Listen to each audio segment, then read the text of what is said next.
live it, your adult self, it needs more life-affirming fare. I was watching a programme about the spread of HIV/AIDS in Africa, and they said the only way we could possibly stop it was through education and information, which could be best brought to these people using radio. But there was a problem. Most of Africa didn't have electricity, and the only other form of electricity was in the form of batteries, which were horrendously expensive. People were bartering their maize and their rice to obtain batteries. Well, fundamentally, it's quite straightforward.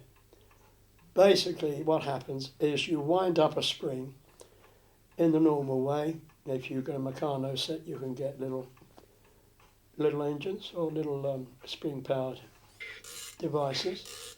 So you wind up the spring, and as it slowly unwinds, driving the gears, which in turn drive the dynamo, and the dynamo, of course, then charges or runs into the radio, and boom, boom. The world's first, that one there. Solar-powered radio, yeah.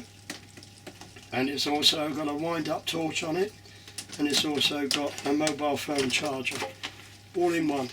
There you go. That's it. But I think the important thing is to realise that we're all inventors.